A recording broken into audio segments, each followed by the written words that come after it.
This video is about the Cartorum Sabbaticus, a map that depicts the Sabbat Worlds from Warhammer 40k.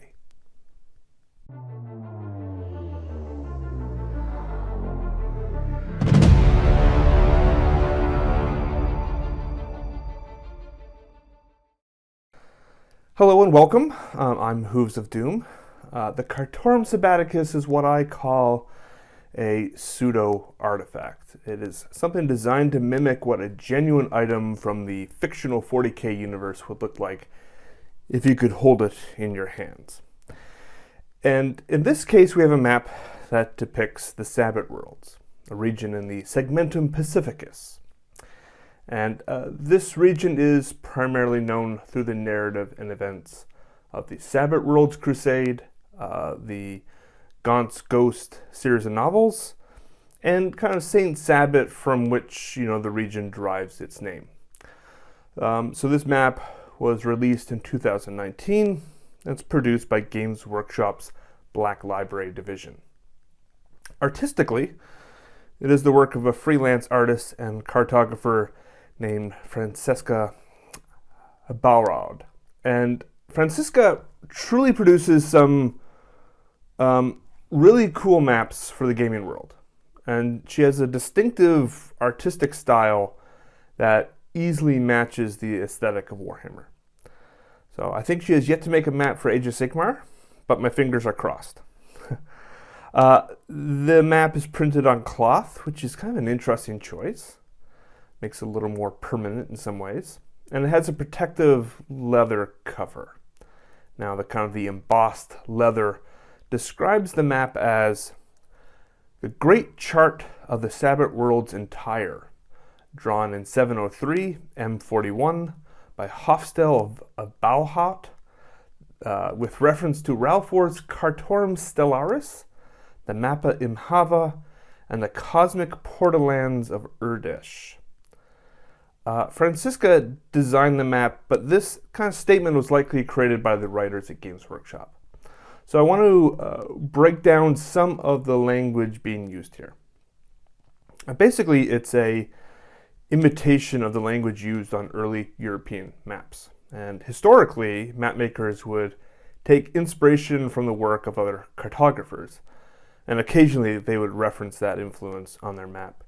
Copyright and things like that weren't exactly well established, and so there's a lot of copying. Sometimes they make references, sometimes they don't. But definitely some cartographers were really good friends with one another, and they would definitely kind of say, hey, this is inspired by so-and-so. So each of the references here refer to kind of the characters and places within the Sabbat Worlds. And also, there are references to other maps in the Sabbat Worlds, and in reference to that language. And this provides the map with kind of a sense of innovation. It's like a newer version inspired by these other maps, and it gives it a sense of pseudo-historical weight. Stellaris is actually a Latin adjective that means star or starry. So Ralphor's Cartorum Stellaris is referring to some other star map, some other map of space.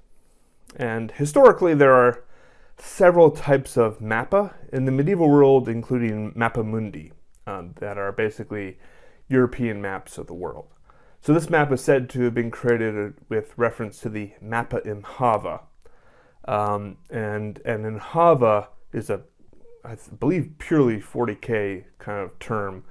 It refers to a priest devoted to Saint Sabbat, part of the imperial cult.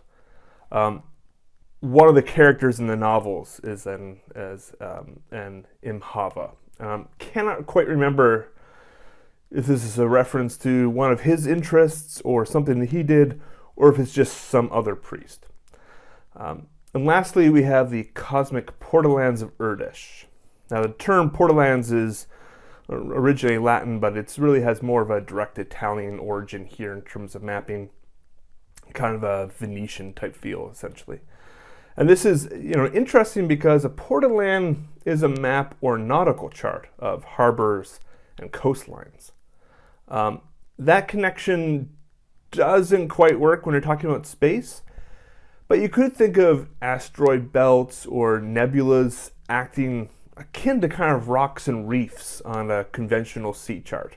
So something to point you in a safe direction. And so I would describe kind of the cosmic portallands of Urdish as being kind of a type of stellar navigational chart. I think this is a very creative use of language and history. And that one sentence of the text really gets kind of 2 thumbs up for me. I love that type of stuff. Once you open the map, you're confronted with many details about the region.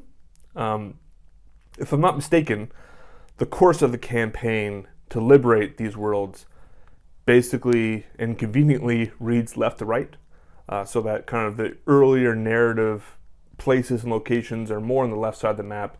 The current war zone is on the right. And when you read the details of the map, that seems to be the case. So along the bottom of the map, there are several planets that are highlighted in detail with descriptive text. Now, the names of the planets have kind of a wide assortment of historical and ethnic origins.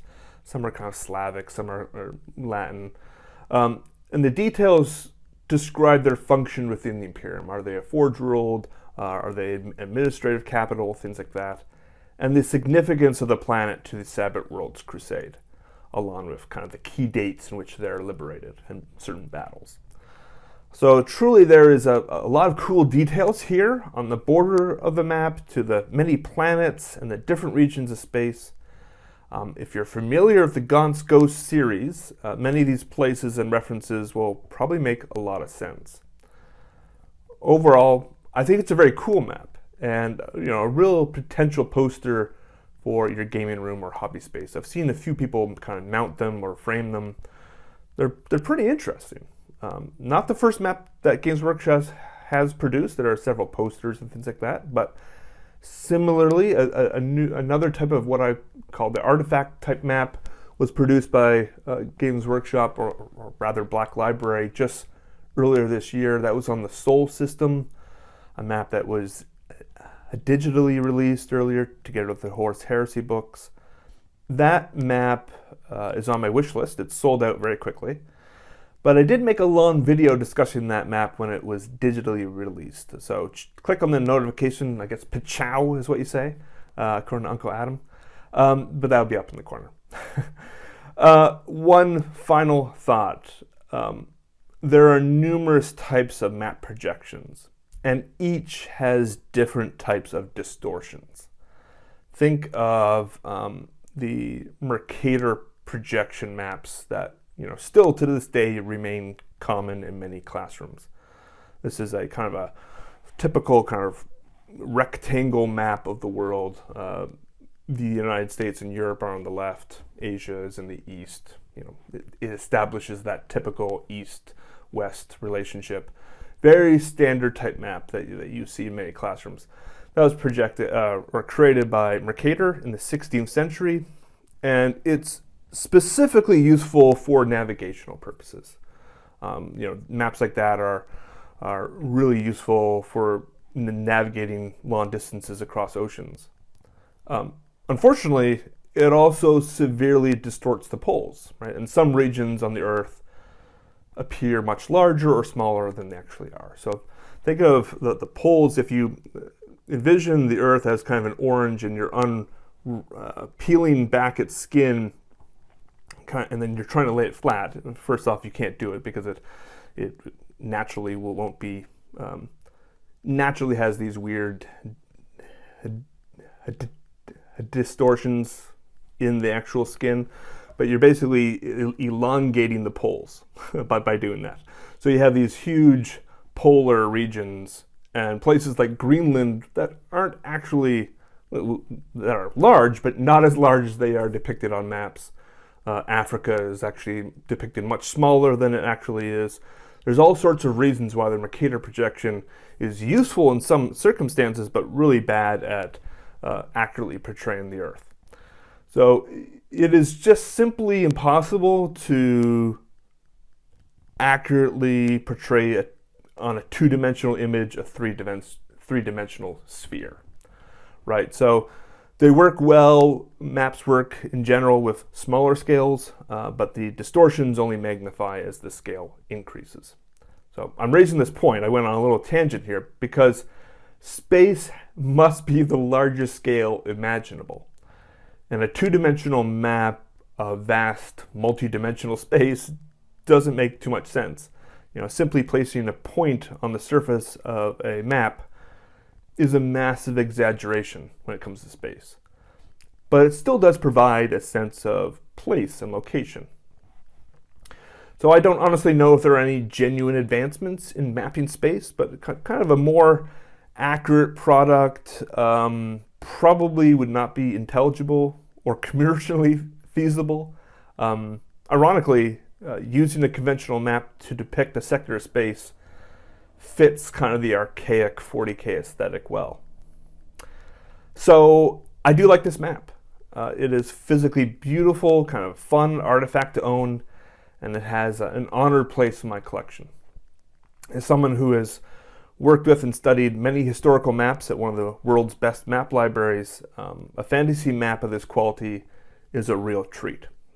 It's pretty interesting, and I knew I had to pick it up. That Sol System map, it's still on my radar. I might have to scour eBay for it eventually. So I'll see you in the next video. Thank you for watching.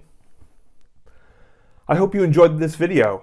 Thank you for watching. Please consider supporting the channel by commenting on the video, hitting that little like button, and subscribing for more Warhammer content.